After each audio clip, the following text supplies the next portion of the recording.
독을 탔을지 내가 어떻게 알고 먹어요? 13살 소년의 날카로운 외침과 함께 뜨거운 된장찌개가 바닥에 쏟아졌습니다. 고등어구이며 나물 반찬이며 정성스럽게 차린 밥상이 모두 엎어져 버렸죠. 40대 여인은 무릎 꿇은 채 흩어진 밥알을 주워 담으며 눈물을 삼켰습니다. 20살에 시집와서 20년을 살았지만 3번의 유산 끝에 결국 아이를 갖지 못했죠. 집안의 대를 끊었다는 시어머니의 저주와 애도 못 낳으면서 왜 있냐는 남편의 모욕을 견디다 못해 도망치듯 이혼했습니다. 그런 그녀가 다시 용기를 내어 재혼했는데 새로운 남편에게는 중학생 아들이 있었죠. 친엄마에게 버림받은 상처를 안고 있는 이 아이는 새엄마라는 존재를 받아들일 수 없었습니다. 친엄마도 날 버렸어요. 10년 넘게 날 키운 엄마도 내가 잘 때 한마디 인사말도 없이 날 그렇게 버리고 갔다고요. 소년의 울부짖음이 작은 집안을 가득 채웠습니다. 여인은 엎어진 밥상 앞에서 망연자실했죠. 아이를 간절히 원했던 그녀에게 이 아이는 축복이자 시험이었습니다. 과연 이 두 사람은 진정한 가족이 될 수 있을까요?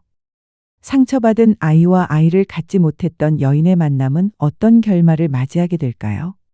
그럼 지금부터 20년간 아이를 갖지 못해 버림받았다가 재혼으로 반항적인 사춘기 아들을 맞이하게 된 한 여인의 이야기를 시작하겠습니다. 봄바람이 불던 날 나는 2번째 결혼식을 올렸어요. 흰 드레스 대신 소박한 한복을 입고 화려한 웨딩홀 대신 작은 식당에서 그날 내 나이 43. 미선이라는 이름으로 살아온 지 43회 2번째 시작이었죠. 첫 번째 결혼은 23세 했어요. 그때는 무엇이든 될 것 같았죠. 사랑도 행복도 가정도. 시댁에 첫 인사를 갔을 때 시어머니의 차가운 눈빛이 가슴에 박혔지만 그런 것쯤은 시간이 해결해 줄 거라 믿었어요. 얼마나 순진했는지 몰라요. 결혼 첫날부터 시작된 고통은 20년 동안 계속됐어요. 신혼여행에서 돌아온 날 시어머니는 내게 가족대대로 내려오는 청소 방법을 가르쳤죠. 무릎을 꿇고 손걸레로 마룻바닥을 닦는 일. 내 손이 갈라지고 피가 나도 시어머니는 만족하지 않았어요. 손이 이렇게 고우면 어떻게 살림을 제대로 하겠니? 3번의 유산은 내 인생의 전환점이었어요. 첫 번째 유산 후 시어머니는 내 앞에서 아들에게 말했죠. 대를 이을 자식도 못 낳는 여자는 필요 없어. 둘째를 잃었을 때 남편은 처음으로 외박을 했어요. 셋째를 품에서 놓았을 때 나는 더 이상 울지 않았어요. 감정이 메말라 버렸으니까요. 10번째 결혼기념일에 남편의 외도를 알게 됐어요. 향수 냄새와 립스틱 자국, 뻔한 흔적들. 그날 밤 물어봤죠. 다른 여자가 있어요? 남편은 대답 대신 웃었어요. 그리고 말했죠. 넌 여자로서 매력이 없어. 그 말이 칼처럼 가슴을 찔렀지만 나는 참았어요. 어디로 갈 수 있었겠어요? 내겐 아무것도 없었으니까. 시어머니는 내게 집안의 재앙이라는 별명을 지어줬어요. 자식을 낳지 못하고 남편을 붙잡지 못하고 집안의 대를 끊었다는 이유로 매일 아침 밥상을 차리면서 가슴이 조여왔어요. 오늘은 어떤 말로 나를 찌를까? 어떤 눈빛으로 나를 무너뜨릴까? 식사 시간은 전쟁터였어요. 15번째 결혼기념일, 남편은 집에 오지 않았어요. 16번째도, 17번째도, 19번째 결혼기념일 전날, 남편이 말했어요. 이혼하자. 그 순간 느꼈던 감정은 슬픔이 아니라 해방감이었어요. 20해 동안 숨죽여 살아온 감옥에서 풀려나는 기분. 이혼 후 시댁에서 나온 것은 작은 가방 하나뿐이었어요. 20년의 결혼 생활이 고작 가방 하나로 정리되다니. 허망했죠. 친정은 이미 오래전에 무너졌고 친구들은 하나둘 멀어졌어요. 40의 나이에 혼자가 되는 것은 세상에 던져진 것 같은 기분이었어요. 백반집에서 일을 시작한 건 우연이었어요. 구인 광고 종이를 보고 들어간 식당에서 주인 할머니가 물었죠. 음식 할 줄 알아요? 나는 웃으며 대답했어요. 20년 동안 시어머니 밑에서 배웠어요. 할머니는 그 자리에서 나를 채용했고 식당 뒷방을 내어주셨어요. 처음으로 누군가에게 내 능력을 인정받은 기분이었죠. 백반집에서의 삶은 단순했어요. 아침 5시에 일어나 재료를 손질하고 점심 장사를 하고 저녁에는 내일 준비를 했죠. 힘들었지만 행복했어요. 누구에게도 미움받지 않고 누구에게도 상처받지 않는 시간. 내 인생에서 가장 평화로운 날들이었어요. 그렇게 3년이 흘렀을 때 한 남자가 나타났어요. 매일 점심시간에 혼자 와서 백반을 먹는 손님. 그는 항상 조용히 밥을 먹고 가셨죠. 어느 날 비가 많이 왔어요. 그날따라 장사가 안 되어 일찍 문을 닫으려는데 그가 우산도 없이 비에 흠뻑 젖은 채 들어왔어요. 죄송해요. 이제 문 닫으려고 했는데. 그가 고개를 숙이며 말했어요. 괜찮습니다. 다른 데 가볼게요. 그런데 그 모습이 너무 초라해 보였어요. 비에 젖은 양복, 피곤한 눈빛. 나도 모르게 말이 나왔죠. 잠깐만요. 음식 남은 거 있으니까 드시고 가세요. 그날 처음으로 그와 마주 앉아 이야기를 나눴어요. 그의 이름은 정현. 중학생 아들을 혼자 키우는 아버지였죠. 아내는 아들이 5살 때 병으로 세상을 떠났다고 해요. 그 이야기를 들으며 가슴이 아팠어요. 나는 아이를 갖지 못해 고통받았고 그는 아이를 혼자 키우며 고통받았죠. 그 후로 정현 씨는 종종 식당 문 닫을 시간에 들렀어요. 가끔은 남은 음식을 싸서 아들에게 가져가기도 했죠. 그럴 때마다 내 마음이 따뜻해졌어요. 누군가를 위해 음식을 준비하는 기쁨, 그것이 얼마나 소중한지 다시 느끼게 됐죠. 어느 날 정현 씨가 말했어요. 미선 씨, 혹시 우리 아들 좀 만나주실래요? 그 말에 가슴이 쿵 내려앉았어요. 아이를 만난다는 것, 그것은 단순한 만남이 아니었으니까요. 어쩌면 새로운 시작일 수도 있다는 두려움과 설렘이 교차했죠. 재민이를 처음 만난 날, 봄비가 내렸어요. 카페에서 만나기로 했는데 문을 열고 들어서는 순간 긴장으로 손에 땀이 났어요. 중학교 2학년 14살 소년. 재민이는 아빠 손을 꼭 잡고 있었어요. 그 모습이 왠지 마음을 아프게 했죠. 아직도 어린아이 같은데 엄마 없이 자라야 했던 세월이 얼마나 힘들었을까. 안녕, 재민아. 인사를 건넸지만 재민이는 고개를 숙인 채 대답하지 않았어요. 경계심 가득한 눈빛으로 나를 힐끗 보더니 다시 시선을 돌렸죠. 그 순간 알았어요. 이 아이에게 내가 어떤 존재인지. 엄마를 대신하려는 여자. 얼마나 두렵고 혼란스러울까. 그날 이후로 몇 번 더 재민이를 만났어요. 처음에는 무척 어색했지만 조금씩 마음의 벽이 허물어지는 걸 느꼈죠. 어느 날은 내가 만든 도시락을 가져갔어요. 재민이가 처음으로 웃으며 맛있어요 라고 말해줬을 때 가슴이 벅차올랐죠. 정현 씨의 청혼은 예상치 못했어요. 함께 재민이를 데리고 놀이공원에 갔던 날이었죠. 재민이가 잠시 놀이기구를 타러 간 사이 정현 씨가 내 손을 잡았어요. 미선 씨, 우리와 함께 살아주실래요? 그 말에 눈물이 났어요. 행복해서가 아니라 두려워서. 저는 좋은 아내가 될 자신이 없어요. 좋은 어머니는 더더욱. 솔직하게 말했어요. 첫 결혼의 상처들, 아이를 낳지 못했던 슬픔, 그 모든 것들이 나를 주저하게 만들었으니까요. 정현 씨는 조용히 말했어요. 우리에게 필요한 건 완벽한 사람이 아니에요. 그저 함께 웃고 올 수 있는 사람이면 돼요. 결혼을 결심한 건 재민이 때문이었어요. 어느 날 학교 앞에서 재민이를 기다리다가 우연히 들은 대화. 친구들이 물었죠. 너네 엄마 안 계시지? 재민이는 잠시 침묵하다가 대답했어요. 곧 생길 거야. 그 말을 듣는 순간 가슴이 뭉클해졌어요. 계모가 된다는 것. 그 무게는 결혼보다 더 무거웠어요. 내가 과연 이 아이에게 좋은 엄마가 될 수 있을까?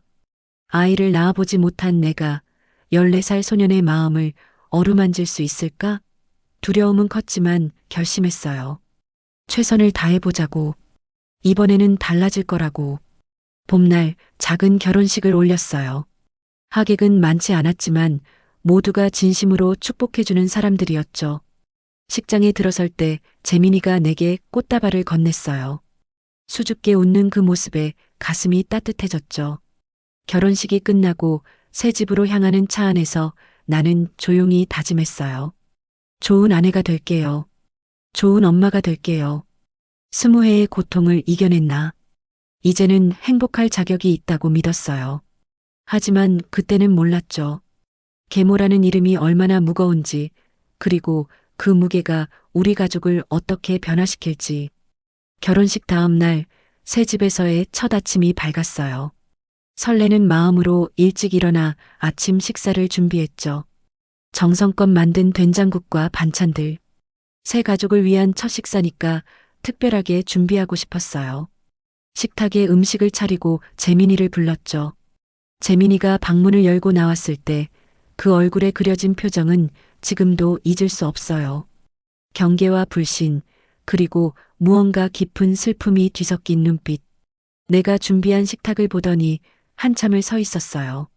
내가 웃으며 앉으라고 권했을 때 재민이는 천천히 의자에 앉았어요. 하지만 숟가락을 들지 않았죠. 된장국에 숟가락을 담그려던 그 순간 재민이가 불쑥 물었어요. 독을 탔을지 어떻게 알아요? 그 말에 온몸이 얼어붙는 것 같았어요. 단 한마디로 내 가슴에 칼을 꽂은 기분. 무슨 말을 해야 할지 몰라 그저 숟가락을 든 채로 멍하니 있었죠. 그때 재민이가 갑자기 식탁을 엎었어요. 뜨거운 국물이 튀고 그릇이 깨지고 반찬들이 바닥에 흩어졌어요. 재민이는 그대로 방으로 달려가 문을 쾅 닫았어요. 난 그 자리에 무릎을 꿇고 바닥에 흩어진 음식을 바라봤죠. 내 마음도 저렇게 산산조각 난 것 같았어요. 정연은 아무 말 없이 내 옆에 앉아 깨진 그릇을 주워 담았어요. 그의 눈에도 슬픔이 가득했죠. 첫 번째 아침 식사가 그렇게 끝났어요. 첫 번째 주는 더 힘들었죠. 재민이는 학교에서 돌아오면 곧장 자기 방으로 들어가 문을 잠갔어요. 식사 시간에도 나오지 않았죠. 정연이 문 앞에 음식을 두고 오면 조금 먹다가 남겨두곤 했어요. 내가 만든 음식은 한 입도 먹지 않았어요. 두 번째 주 용기를 내서 재민이 방문을 두드렸어요. 무슨 음식을 좋아하는지, 뭐가 필요한지 물어보고 싶었죠. 하지만 대답이 없었어요. 3번, 4번 불러도 침묵뿐이었어요. 문 앞에서 한참을 서 있다가 결국 돌아섰죠. 그때 등 뒤에서 작게 들린 목소리. 친엄마도 날 버렸는데 새엄마가 뭐가 다르겠어요. 그 말에 심장이 내려앉는 기분이었어요. 재민이가 생각하는 어머니의 죽음은 버림이었던 거예요. 그 어린 마음에 얼마나 큰 상처로 남았을까. 뒤돌아보니 문틈으로 재민이의 눈이 보였어요. 붉게 충혈된 눈. 울었던 흔적. 그날 밤 정연에게 물었어요. 재민이 어머니의 이야기를. 정연은 깊은 한숨을 내쉬며 말했죠. 재민이 어머니는 난치병으로 오랫동안 투병했대요. 재민이가 5살 때 더 이상 견딜 수 없다며 스스로 목숨을 끊었다고 해요. 유서에는 미안하다, 더 이상 고통 속에서 살 수 없다는 말만 남겼대요. 5살 아이에게 그건 너무 잔인한 이별이었어요. 엄마가 자신을 두고 떠났다는 사실, 그것도 스스로 선택해서. 재민이의 마음속에 얼마나 큰 상처가 되었을까요? 그 상처를 안고 9회를 살아왔다니. 가슴이 미어졌어요. 그날부터 더 열심히 노력했어요. 재민이가 좋아할 만한 음식을 찾아보고 방 앞에 작은 선물을 두기도 했죠. 하지만 재민이의 마음은 열리지 않았어요. 오히려 더 깊이 닫혀버린 것 같았죠. 1달, 2달이 지나도 상황은 나아지지 않았어요. 3번째 달 재민이의 담임 선생님에게서 전화가 왔어요. 재민이가 학교에서 싸움을 했대요. 다른 아이가 재민이를 놀렸다면서요. 엄마가 버렸다는 말에 재민이가 주먹을 휘둘렀대요. 선생님은 조심스럽게 물었죠. 혹시 가정에 무슨 일이 있냐고. 그제야 알았어요. 재민이가 학교에서도 얼마나 힘든 시간을 보내고 있었는지. 학교에 가서 재민이를 데려왔어요. 교무실에서 나오는 재민이의 모습이 너무 작아 보였어요. 어깨를 움츠리고 고개를 숙인 채 집으로 오는 길에 아무 말도 하지 않았죠. 그저 창밖만 바라봤어요. 그 침묵이 가슴 아팠어요. 네 번째 달부터는 정연도 지쳐 보였어요. 늘 밝게 웃던 그의 얼굴에 피곤함이 가득했죠. 어느 날 밤 정연은 술에 취해 들어왔어요. 그동안 단 한 번도 술에 취한 모습을 보인 적 없던 사람인데 그날 밤 정연은 눈물을 흘리며 말했어요. 자기가 실패한 아버지라고, 재민이를 제대로 지키지 못했다고. 다섯 번째 달, 여섯 번째 달이 지나도 상황은 나아지지 않았어요. 재민이는 여전히 방에 틀어박혀 있었고 식사 시간은 항상 어색했죠. 정연은 점점 더 늦게 귀가했고 나는 점점 더 외로워졌어요. 이게 정말 내가 꿈꾸던 가정이었을까요? 첫 번째 결혼과 다를 바 없이 느껴졌어요. 일곱 번째 달, 더 이상 견딜 수 없었어요. 집안에는 무거운 침묵만 가득했죠. 그날도 평소와 같이 저녁을 준비하고 있었어요. 문득 재민이 방 앞에 놓인 그릇이 눈에 들어왔죠. 일주일째 손도 대지 않은 음식. 이렇게는 안 되겠다는 생각이 들었어요. 용기를 내서 재민이 방문을 두드렸어요. 대답이 없자 문고리를 돌렸죠. 잠겨 있었어요. 평소라면 그냥 돌아섰겠지만 그날은 달랐어요. 문을 세게 두드리며 재민이를 불렀어요. 목소리가 점점 커졌고 감정이 북받쳐 올랐죠. 한참을 두드리니 드디어 문이 열렸어요. 재민이의 얼굴은 창백했고 눈은 충혈되어 있었죠. 방 안은 엉망이었어요. 옷가지들이 바닥에 흩어져 있고 책상 위에는 먹다 남은 과자 봉지와 음료수 캔이 쌓여 있었어요. 창문은 굳게 닫혀 있어 방 안에 퀴퀴한 냄새가 가득했죠. 재민이는 무표정한 얼굴로 나를 바라봤어요. 그 눈빛에 담긴 공허함이 가슴을 찔렀죠. 무슨 말을 해야 할지 몰라 그저 방 안을 둘러봤어요. 벽에는 사진 한 장이 붙어 있었어요. 어린 재민이와 여자가 함께 찍은 사진. 재민이의 엄마였겠죠. 벽에 붙은 사진을 보고 있는데 재민이가 갑자기 내 손에서 쟁반을 쳐냈어요. 음식이 바닥에 쏟아졌죠. 재민이는 내게 소리쳤어요. 왜 자꾸 와서 귀찮게 하냐고, 자기를 내버려 두라고. 그리고 내가 엄마 행세를 하지 말라고. 그 순간 무언가 내 안에서 끊어졌어요. 7달 동안 참아왔던 감정들이 폭발했죠. 나도 소리쳤어요. 내가 왜 내 아줌마냐고, 나는 엄마라고. 결혼했으니 법적으로도 어엄마라고. 아줌마가 아니라 엄마라고. 재민이의 얼굴이 일그러졌어요. 그리고 뺨을 때렸죠. 갑작스러운 행동에 얼떨떨했어요. 뺨이 따가웠지만 그보다 마음이 더 아팠어요. 재민이는 그대로 흐느끼며 주저앉았어요. 나는 무릎을 꿇고 재민이를 안았어요. 처음으로 그 아이를 품에 안은 순간이었죠. 재민이는 내 품에서 울었어요. 어린아이처럼 엉엉 울었죠. 나도 울었어요. 그렇게 얼마나 울었을까요?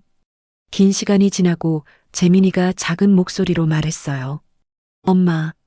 그 한마디에 온 세상이 밝아지는 것 같았어요. 재민이가 나를 엄마라고 불러준 거예요. 품에 안긴 재민이의 몸이 떨리고 있었어요. 나는 그의 등을 토닥이며 괜찮다고, 이제 괜찮다고 말해줬어요. 그날 밤 재민이는 처음으로 우리와 함께 식사를 했어요. 어색했지만 따뜻했죠. 정연의 얼굴에는 오랜만에 미소가 번졌어요. 식사를 마치고 재민이가 내게 물었어요. 자기 엄마 얘기를 듣고 싶지 않냐고. 나는 고개를 끄덕였어요. 재민이는 자기 방에서 앨범을 가져왔어요. 그동안 혼자서만 보던 앨범이었죠. 엄마와의 추억이 담긴 사진들을 하나하나 보여주며 이야기했어요. 엄마가 얼마나 웃음이 많았는지, 어떤 음식을 좋아했는지, 아플 때도 항상 자기를 안아주었다고. 사진 속 여자는 참 예뻤어요. 재민이를 안고 활짝 웃는 모습이 행복해 보였죠. 재민이는 말했어요. 엄마가 자기를 버린 게 아니라는 걸 이제야 알겠다고. 너무 아파서 더 이상 견딜 수 없었던 거라고. 하지만 여전히 가끔은 화가 난다고 했어요. 왜 조금만 더 참지 않았냐고, 왜 자기를 혼자 두고 갔냐고. 그 말을 들으며 가슴이 아팠어요. 어린 재민이가 얼마나 혼란스러웠을까. 그 작은 어깨에 얼마나 큰 짐을 지고 살아왔을까. 나는 재민이의 손을 꼭 잡아주었어요. 그리고 약속했죠. 이제 내 곁을 절대 떠나지 않겠다고. 엄마로서 항상 지켜주겠다고. 그날 밤 재민이는 처음으로 내 볼에 뽀뽀를 했어요. 어색하고 서툴렀지만 그 순간이 너무 소중했어요. 정연은 그 모습을 보며 눈시울을 붉혔죠. 우리는 비로소 가족이 되어가고 있었어요. 다음 날 아침 재민이가 먼저 일어나 있었어요. 그리고 놀랍게도 식탁에 아침 식사가 차려져 있었죠. 서툴게 구운 토스트와 맛없어 보이는 스크램블 에그. 하지만 그 어떤 진수성찬보다 값진 식사였어요. 재민이는 쑥스러운 듯 웃으며 말했어요. 처음 해봐서 맛없을 거예요, 엄마. 그 말에 눈물이 났어요. 재민이가 나를 엄마라고 불러주는 것이 얼마나 감사한지 몰라요. 우리는 그날부터 진짜 가족이 되어갔어요. 물론 여전히 어색한 순간도 있었고 재민이가 갑자기 슬퍼할 때도 있었죠. 하지만 이제 우리는 함께 그 아픔을 나눌 수 있었어요. 계모와 아들이 아닌 진짜 엄마와 아들로. 피는 섞이지 않았지만 마음은 하나가 되어가고 있었어요. 재민이의 다쳤던 마음이 조금씩 열리는 것을 느낄 수 있었죠. 아직 갈 길이 멀었지만 이제 우리는 함께 걸어갈 수 있었어요. 손을 꼭 잡고. 행복이 오래가는 법은 없나 봐요. 재민이와 진짜 가족이 되어가던 그 시간도 잠시 우리에게 또 다른 시련이 찾아왔어요. 결혼한 지 3년째 되던 해 여름 정연이 공사장에서 추락사고로 세상을 떠났죠. 그날은 평범한 아침이었어요. 정연은 늘 그랬듯 커피 한 잔을 마시며 나가면서 웃으며 인사했죠. 퇴근길에 재민이가 좋아하는 치킨을 사오겠다고 약속했어요. 그 모습이 마지막이 될 줄 누가 알았을까요? 오후에 경찰서에서 전화가 왔어요. 정연이 공사장 건물 5층에서 추락했다고. 병원으로 달려갔지만 이미 숨을 거둔 뒤였어요. 의사는 현장에서 즉사했을 거라고 했죠. 그 말이 위로가 될 리 없었어요. 정연의 차가운 손을 잡고 오열했어요. 그가 남긴 마지막 말은 재민이를 버리지 말아달라는 부탁이었대요. 집에 돌아와 재민에게 어떻게 말해야 할지 몰랐어요. 16살 소년에게 아버지의 죽음을 어떻게 전해야 할까요? 떨리는 손으로 문을 열었을 때 재민은 이미 알고 있었어요. 학교에서 친구 어머니를 통해 소식을 들었대요. 침대에 웅크리고 있는 재민의 모습이 너무 작아 보였어요. 그저 안아줄 수밖에 없었죠. 장례식은 간소하게 치렀어요. 정연의 형제들과 친구들이 왔지만 대부분은 낯선 얼굴들이었죠. 재민은 내내 아버지 영정 사진을 바라보며 한마디도 하지 않았어요. 눈물도 흘리지 않았죠. 오히려 나를 걱정하는 눈빛으로 지켜봤어요. 16에 너무 빨리 어른이 되어버린 아이. 장례를 마치고 집으로 돌아왔을 때 현실이 더 냉혹하게 다가왔어요. 정연이 남긴 빚이 생각보다 컸거든요. 공사장에서 일하면서 사업을 준비하며 대출을 받았대요. 보험금으로 일부를 갚았지만 여전히 많은 액수가 남았어요. 그리고 재민의 학비와 생활비도 필요했죠. 백반집으로 돌아갔어요. 다행히 주인 할머니가 흔쾌히 받아주셨죠. 하지만 이제는 낮에만 일하는 게 아니라 24시간 식당에서 밤새도록 일했어요. 낮에는 백반집, 밤에는 포장마차. 잠자는 시간 빼고는 계속 일했죠. 손은 갈라지고 허리는 아프고 다리는 붓고. 하지만 재민을 위해서라면 견딜 수 있었어요. 재민도 달라졌어요. 아버지가 돌아가신 후 더 성숙해졌죠. 학교 수업이 끝나면 도서관에서 밤늦게까지 공부했어요. 주말에는 편의점에서 아르바이트도 했고요. 제가 말렸지만 듣지 않았어요. 자기도 돈을 벌어야 한다고, 혼자 고생하지 말라고. 16소년의 어깨가 너무 무거워 보였어요.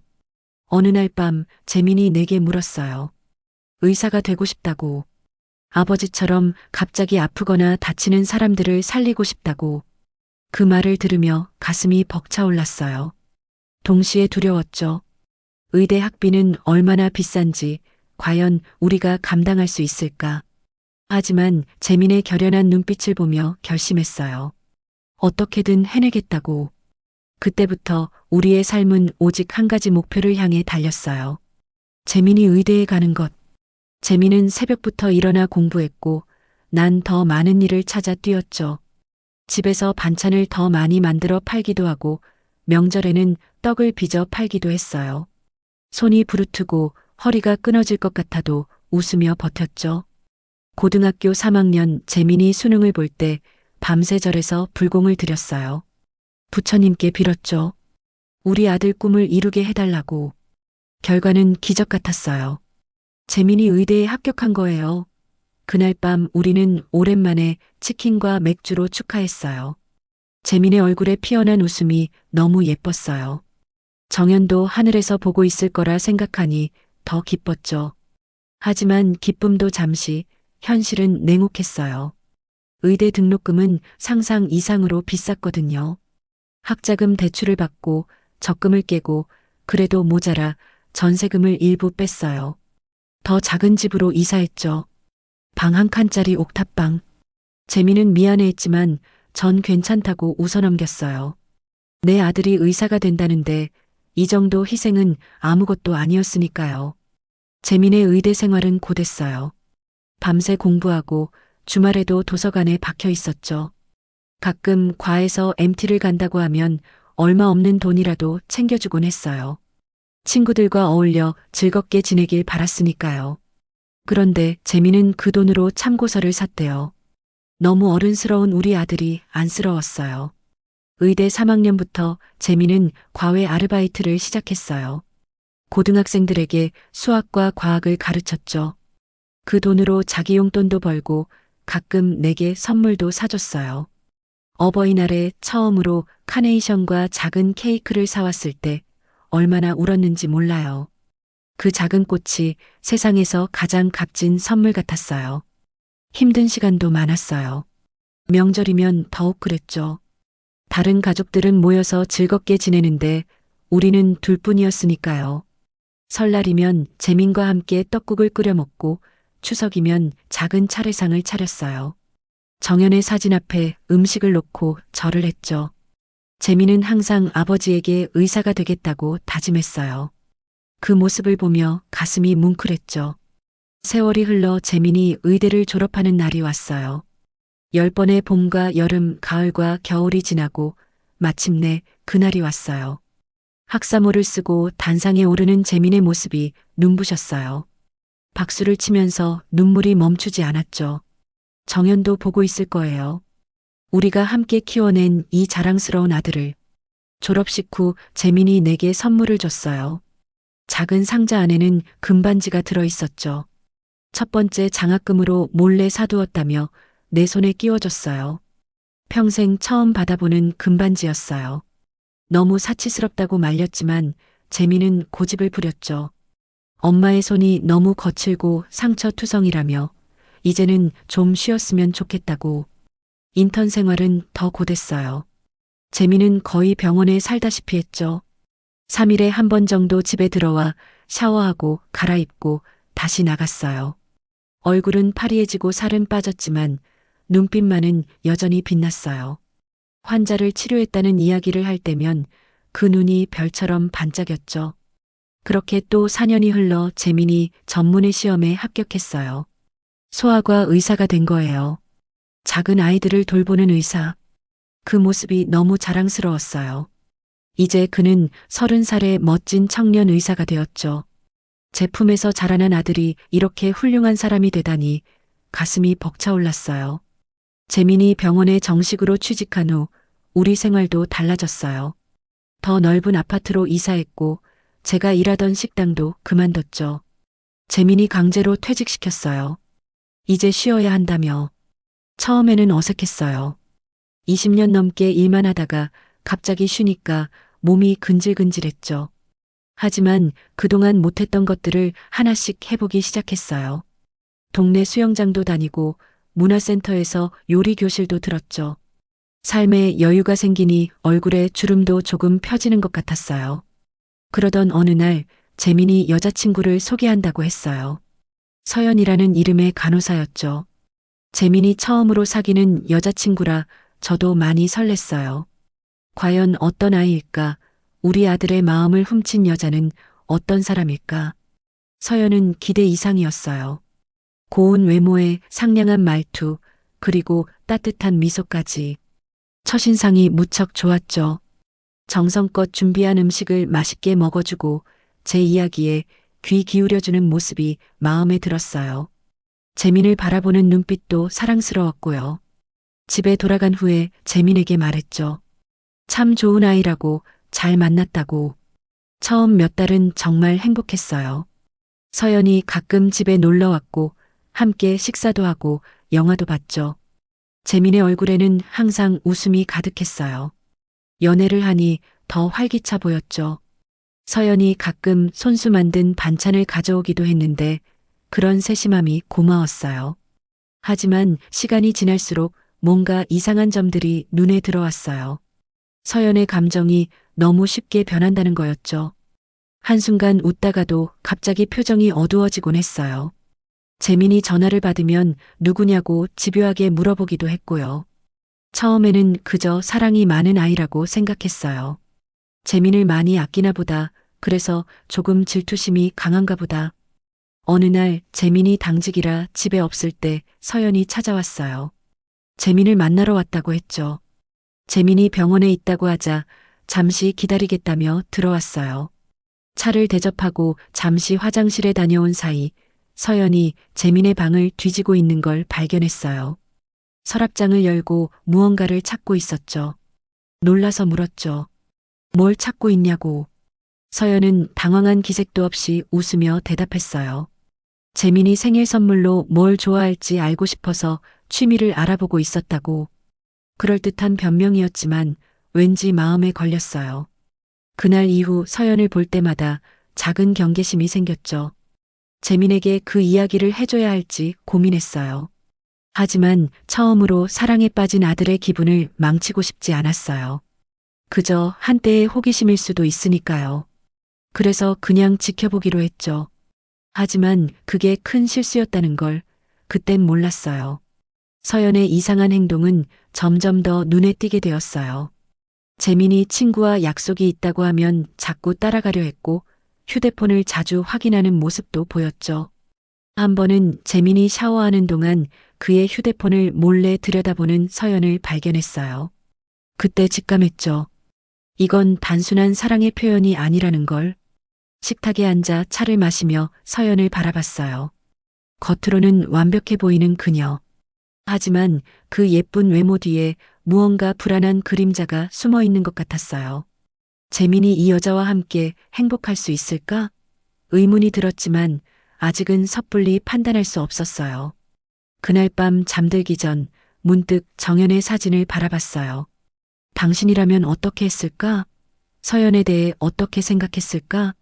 아무런 대답이 없었지만 가슴 한편이 무거웠어요. 예감이 좋지 않았거든요.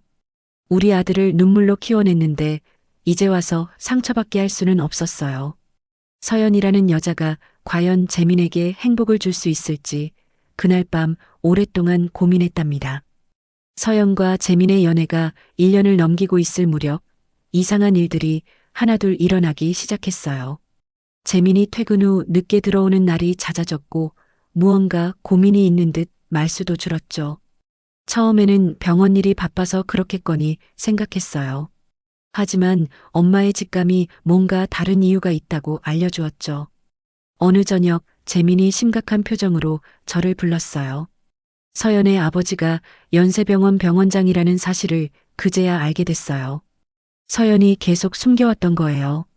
병원장이 재민을 사위로 삼고 싶다며 대릴 사위로 들어와 병원을 물려받으라는 제안을 했대요. 처음엔 기뻤어요.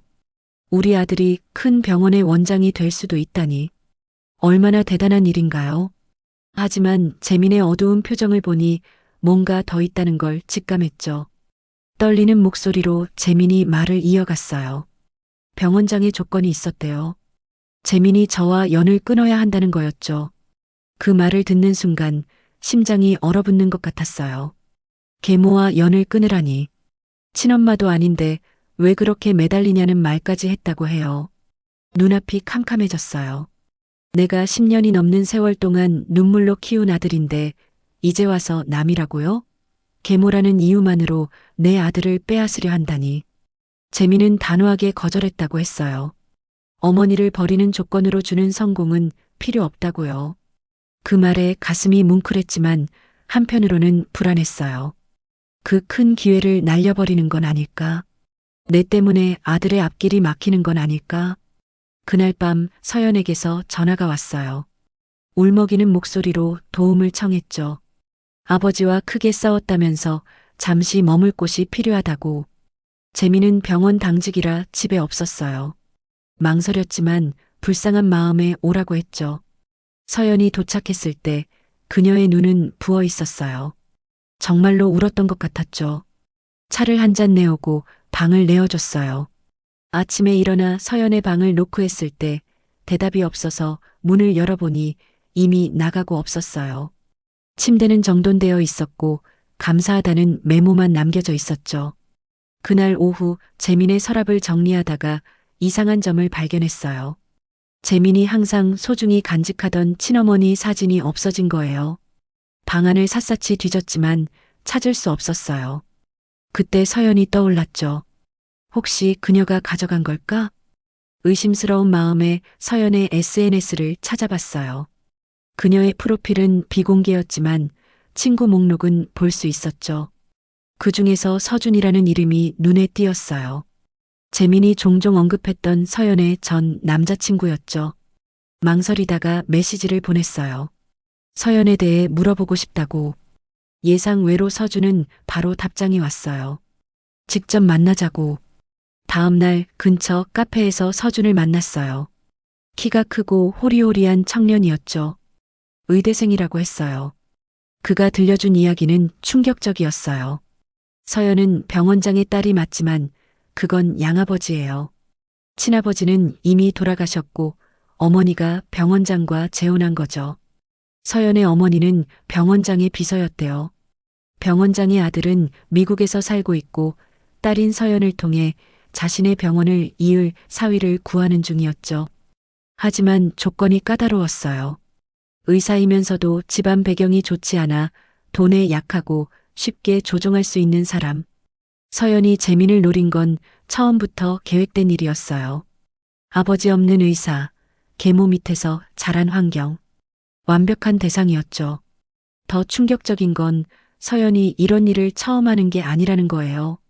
서준도 그렇게 접근당했다가 병원장 가족의 실체를 알고 도망쳤대요. 게다가 서연의 생활은 말이 아니었어요. 여러 남자들과 관계를 맺고 그들의 약점을 잡아 이용하는 일도 있었대요. 서준은 증거로 몇 장의 사진을 보여줬어요. 서연이 다른 남자들과 찍은 사진들. 믿기 힘들었지만 분명 서연이 맞았어요. 집에 돌아와 한동안 멍하니 앉아 있었어요. 우리 재민이가 이런 함정에 빠져 있다니. 어떻게 말해야 할지, 무엇을 해야 할지 막막했어요. 그때 현관문이 열리고 재민이 들어왔어요.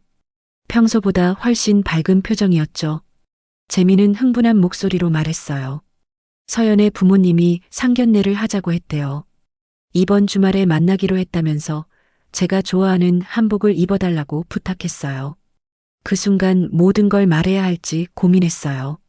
하지만 확실한 증거 없이 아들의 사랑을 의심하는 것 같아 차마 말을 꺼낼 수 없었죠.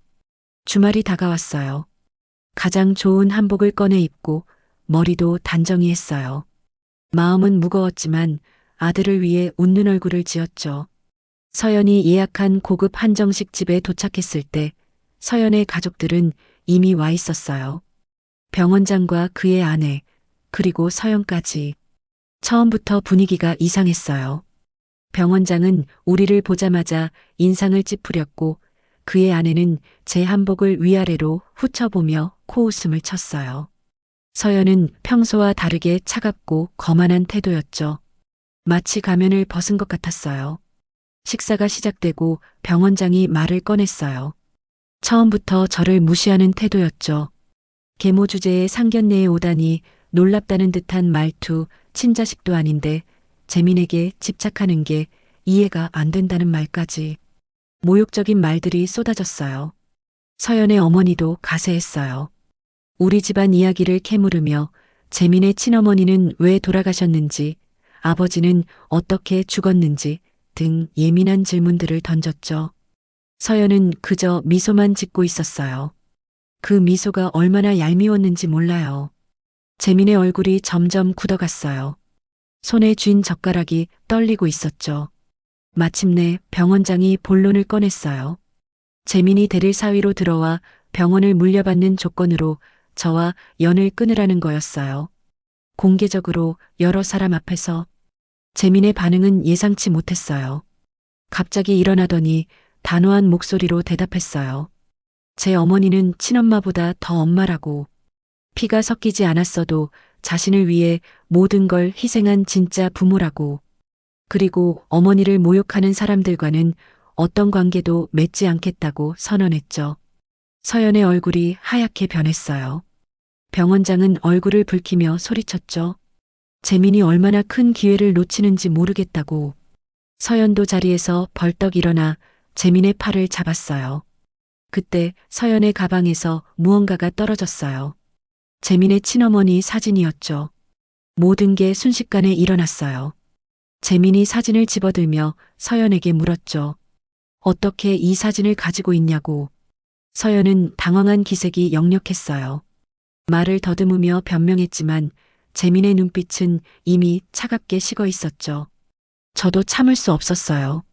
서연에게 다가가 숨겨왔던 이야기를 모두 털어놓았죠. 서준에게 들은 이야기, 그녀가 처음부터 계획적으로 접근했다는 사실, 다른 남자들과의 관계까지. 말을 마치자 서연의 어머니가 갑자기 달려들었어요. 제 머리채를 잡으며 소리쳤죠. 거짓말쟁이라고, 질투에 눈이 멀었다고. 그 순간 제 안에 있던 분노가 폭발했어요. 20해 넘게 참아온 모든 억울함과 고통이 한꺼번에 터져나왔죠. 저도 그녀의 머리를 잡아당겼어요.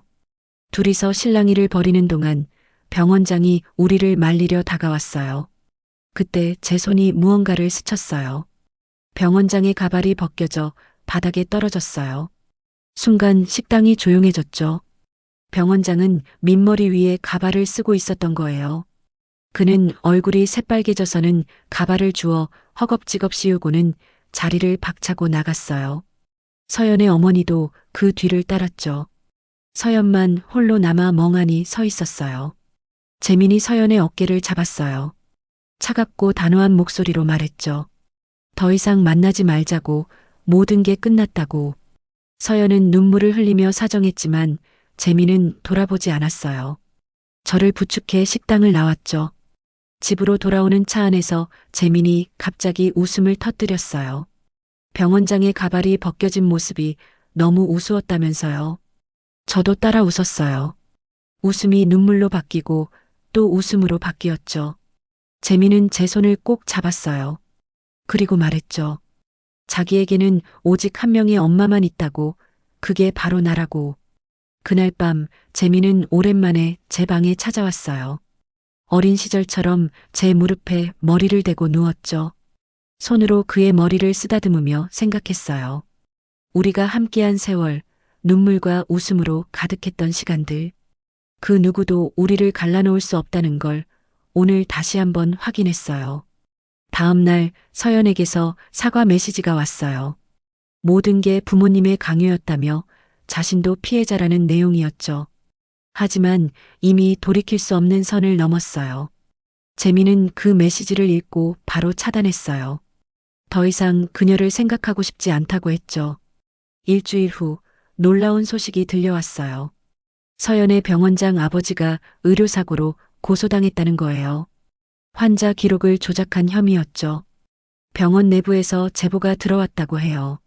아마도 서준이 도움을 준 게 아닐까 싶었어요. 세상은 참 공평한 것 같아요. 나쁜 일을 하면 언젠가는 그 대가를 치르게 되니까요. 재민은 다시 평온한 일상으로 돌아갔어요. 병원에서 환자를 돌보고 집에 돌아와 저와 저녁을 먹고 가끔 영화도 보면서 서연이 남긴 상처는 시간이 지나면서 조금씩 아물어갔죠. 우리 모자가 함께 이겨내지 못할 시련은 없다고 믿게 됐어요. 그렇게 또 한 번의 위기를 넘기고 나니 가슴속에 확신이 생겼어요. 누가 뭐라 해도 난 재민의 엄마예요. 계모가 아닌 그냥 엄마. 피보다 진한 것은 함께 흘린 눈물과 땀이라는 걸 이제는 누구보다 잘 알게 됐어요. 서연과의 사건 이후 재민과 나의 관계는 더욱 돈독해졌어요. 그 아픔을 함께 겪으며 우리는 다시 한번 서로에게 얼마나 소중한 존재인지 깨달았죠. 재민은 병원 일에 더욱 열심히 매진했고 저는 오랜만에 취미 생활을 시작했어요.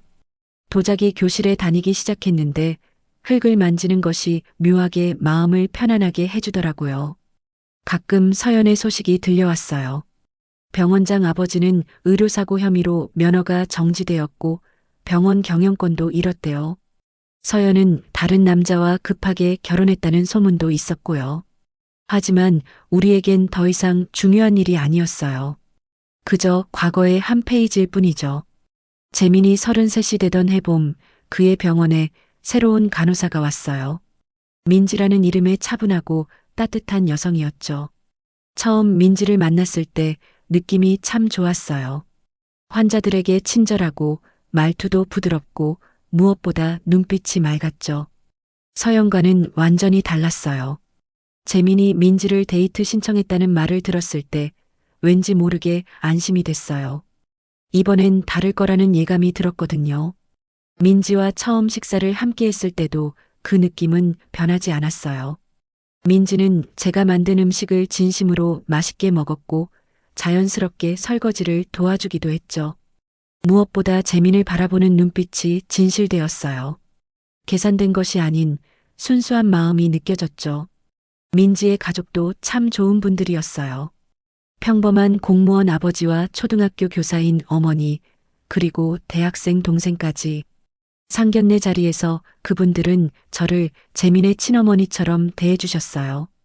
계모라는 말은 한 번도 나오지 않았죠. 오히려 어려운 환경에서 아들을 훌륭하게 키워낸 것이 대단하다며 존경한다고 하셨어요. 그 말에 눈시울이 붉어졌던 기억이 나요. 재민과 민지의 결혼식은 조촐했지만 따뜻했어요. 양가 가족들과 가까운 친구들만 초대해 작은 예식장에서 올렸죠. 제가 한복을 입고 재민의 어머니로서 당당히 앞자리에 앉았어요. 신랑 어머니라는 호칭이 참 어색하면서도 가슴 벅찼답니다. 결혼 후 재민과 민지는 우리 집에서 멀지 않은 곳에 새 집을 마련했어요. 일부러 가까운 곳을 골랐다면서요. 주말마다 함께 식사하고 가끔은 여행도 다녔죠. 민지는 정말 며느리가 아닌 딸 같았어요. 제가 피곤해 보이면 어깨도 주물러주고 맛있는 것도 싸다 주고 이런 게 행복이구나 싶었어요. 결혼한 지 1년쯤 되었을 때 민지가 임신했다는 소식을 들었어요. 그 순간의 기쁨이란 눈물이 왈칵 쏟아졌죠. 손주를 볼 수 있다니 정말 꿈만 같았어요. 임신한 민지를 위해 매일 영양식을 해다 주고 산모용품도 함께 사러 다니고 제 인생에서 가장 행복한 시간이었어요. 그런데 예상치 못한 일이 생겼어요. 임신 7개월 때 민지에게 임신 중독증 증상이 나타난 거예요.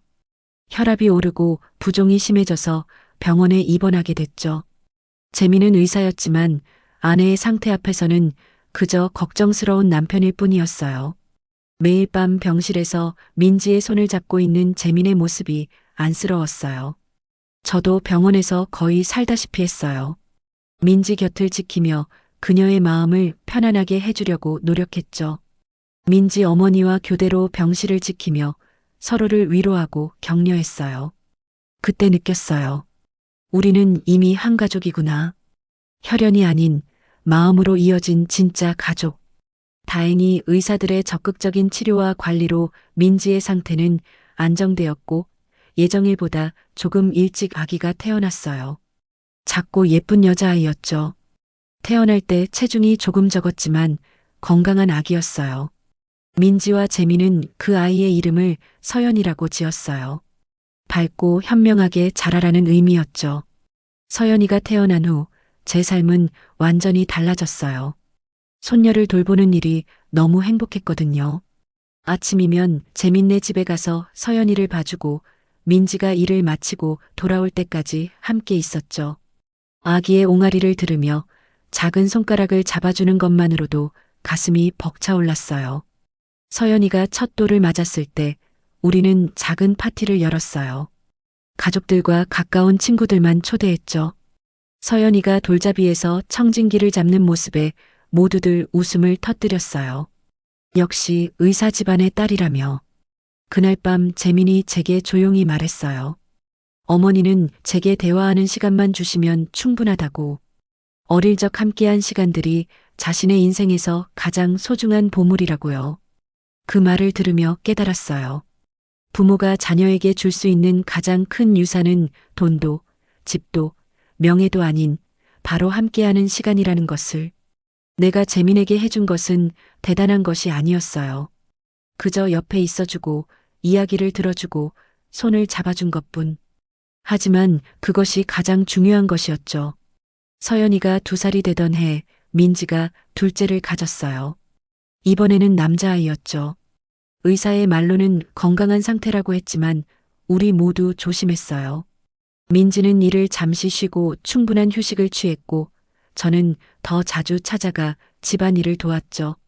재민도 일찍 퇴근하려고 노력했고요. 둘째 아이는 예정일에 무사히 태어났어요. 건강한 사내아이였죠. 이름은 정우라고 지었어요. 아버지 정연의 정자를 따서 정연이 살아있었다면 얼마나 기뻐했을까 생각하니 가슴이 먹먹해졌어요. 하지만 동시에 감사했어요. 그가 남겨준 재민이라는 선물 덕분에 지금의 행복을 누리고 있으니까요. 어느 날 저녁 아이들을 재우고 난 후 재민과 민지 그리고 제가 함께 차를 마시고 있었어요. 재민이 문득 말했죠. 자신은 정말 행복한 사람이라고. 2명의 어머니를 가졌으니까. 하늘에 계신 친어머니와 자신을 키워준 저. 그리고 이제는 자신의 아이들도 2명의 할머니가 있다고요. 민지의 어머니와 저.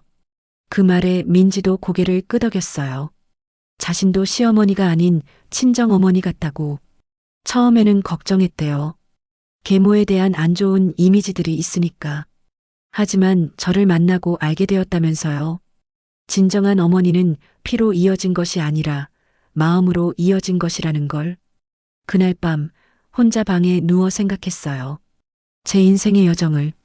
첫 번째 결혼에서의 고통스러운 세월, 이혼 후의 외로움, 정연과의 만남과 재혼, 재민과의 어색했던 처음, 정연의 죽음, 그리고 재민을 키우며 흘린 눈물과 땀. 모든 것이 지금의 행복으로 이어진 거예요. 뱃속으로 낳지 않았지만 가슴으로 키운 아들. 그 아들이 이제는 2 아이의 아버지가 되었고 저는 할머니가 되었어요. 가끔 거울을 보면 놀라곤 해요. 어느새 머리카락은 하얗게 변하고 주름이 깊어졌거든요. 하지만 그 세월이 결코 아깝지 않아요. 오히려 감사해요. 그 시간 동안 함께 할 수 있었던 사람들이 있어서. 서연이가 5살이 되던 해봄, 우리는 가족여행을 떠났어요. 제주도로요. 파란 하늘과 바다를 배경으로 찍은 가족 사진은 제 방에 걸려 있어요. 재민과 민지, 서연이와 정우, 그리고 제가 함께 웃고 있는 모습. 그 사진을 볼 때마다 가슴이 따뜻해져요. 여행 중에 서연이가 물었대요. 할머니는 아빠를 어떻게 낳았는지. 민지가 당황해하며 설명하려 했지만 재민이 먼저 대답했어요. 할머니는 아빠를 뱃속으로 낳지 않고 가슴으로 낳았다고. 그래서 더 특별하다고. 서연이는 잠시 생각하더니 고개를 끄덕였어요. 그리고는 제게 달려와 안겼죠. 할머니가 세상에서 제일 좋다고. 그 말을 들으며 눈물이 흘렀어요. 행복한 눈물이었죠. 다시 생각해보니 제 인생에서 가장 큰 행운은 재민을 만난 것이었어요. 아들이자 친구이자 때로는 선생님이 되어준 재민. 그가 있었기에 지금의 제가 있는 거예요. 이제 저는 60이 넘은 할머니가 되었어요. 하지만 마음은 여전히 젊답니다. 아이들과 놀아주고 민지에게 요리를 가르쳐주고 재민의 이야기를 들어주면서 매일매일 행복을 느껴요. 가끔 몸이 아플 때면 재민이 의사로서 꼼꼼히 챙겨주고 민지는 간호사로서 돌봐주고 참 복받은 사람이에요. 진정한 가족의 의미를 알게 된 건 오랜 시간이 걸렸어요. 가족은 피로만 이어지는 것이 아니라 사랑과 희생, 그리고 함께한 시간으로 만들어진다는 것을. 누군가에게는 저의 이야기가 위로가 되길 바라요. 계모라는 이름에 상처받고 있다면, 혹은 입양아라는 이유로 외로움을 느낀다면, 진정한 가족은 서로를 향한 마음에서 시작된다는 걸 알아주세요. 매일 아침 창문을 열고 새로운 하루를 맞이하며 감사 기도를 드려요. 이 모든 행복을 주셔서 감사하다고. 그리고 더 바랄 것이 없다고. 제게는 이미 세상의 모든 부와 명예보다 더 값진 보물이 있으니까요. 바로 우리 가족이라는 보물. 내일도 서연이와 정우가 학교에서 돌아오면 맛있는 간식을 준비해 줄 거예요. 민지가 퇴근하면 함께 저녁을 만들고, 재민이 병원에서 돌아오면 오늘 하루 있었던 이야기를 나눌 거예요. 그렇게 평범하지만 소중한 일상이 계속될 거예요. 혈연을 넘어선 진정한 가족의 승리. 그것이 바로 제 인생의 이야기입니다.